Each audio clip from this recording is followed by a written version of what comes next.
Ազգային ժողովի մեծարգո նախագահ, հարգելի գործընկերներ, սիրելի քաղաքացիներ։ Այս 4 օրերի ընթացքում մենք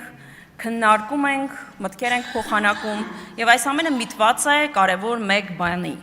ձևավորել ազգային ժողովի ղեկավար կազմը։ Իրապես խորհրդարանական երկրում սա չափազանց կարևոր իրադարձություն է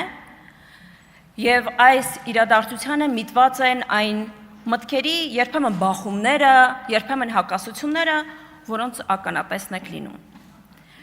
Ես կարծում եմ, որ Հայաստանի Հանրապետության որևէ քաղաքացու մոտ տարակուսանք կամ երկմտություն չի առաջանում, թե ովքեր են այսօր նստած ազգային ժողովի ղեկավար կազմում։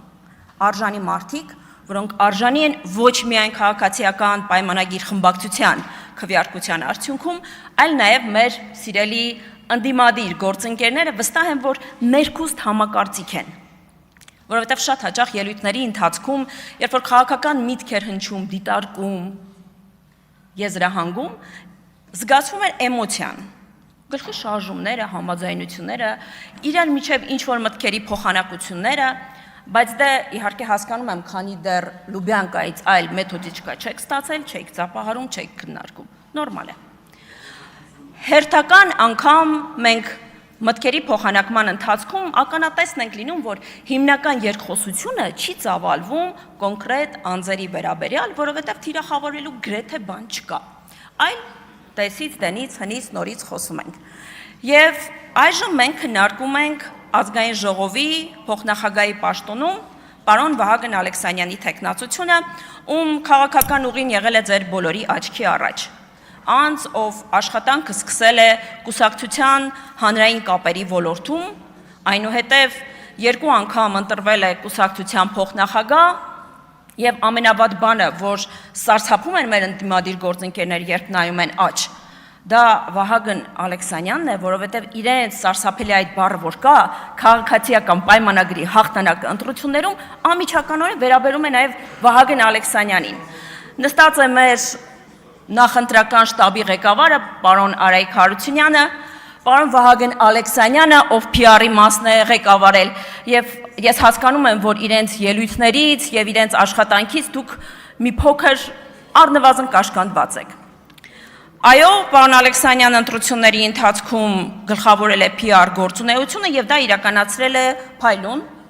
եւ դա է նաեւ պատճառը, որ ձեր Իսրայելից, Մոզամբիկից, Մավրիտանիայից հրավիրված փորձագետները չեն կարողացել որևէ կերպ PR արշավում մրցակից լինել, նույնը վերաբերում է Հայաստան դաշինքին, երբ որ Հայաստանում երևի ամենաթանկ PR շիկներին դուք վճարում եք, այնուամենայնիվ քաղաքական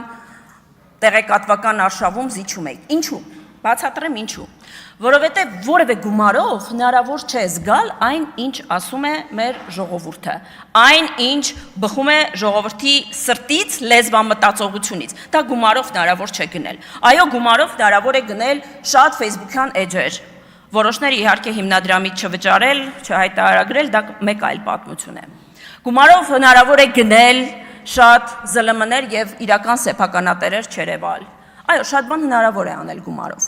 Բայց գիտեք, այն ամենը ինչ որ դուք գումարով եք անում, մենք անվճար ենք անում մեր օրգանական Facebook-յան էջերով։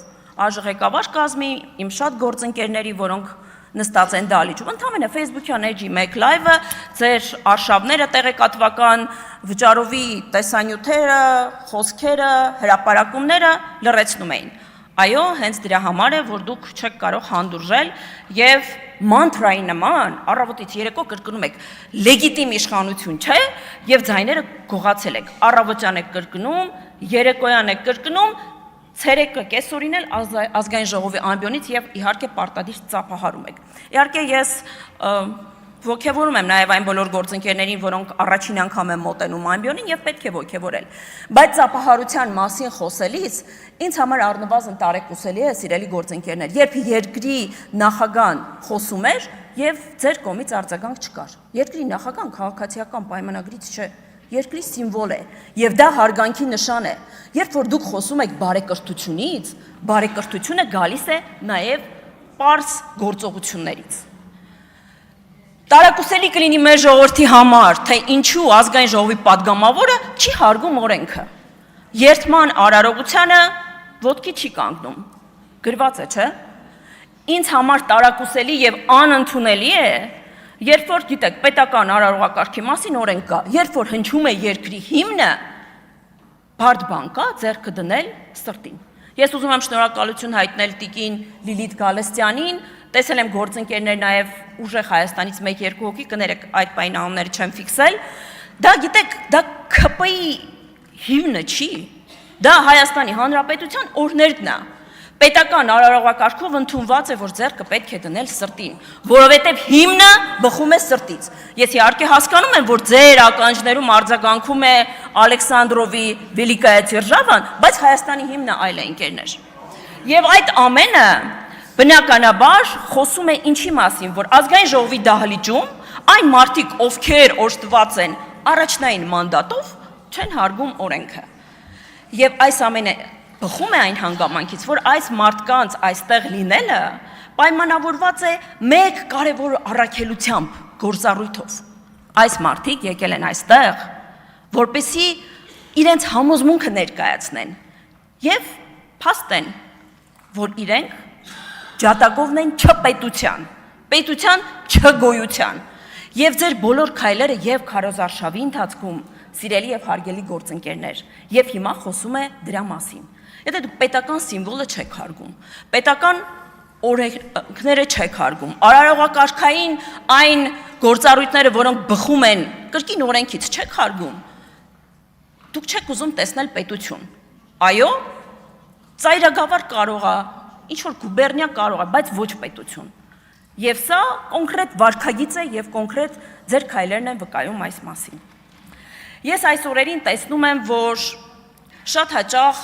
խոսույթը ձևավորվում է պատմական հայրենիքի եւ իրական հայրենիքի մասին, պատմական Հայաստանի եւ իրական Հայաստանի մասին։ Խնդրում եմ ուշադիր լսել։ Մենք այս երկուսը երբեք որևէ պարագայում, որևէ տեղ չենք հակադրում։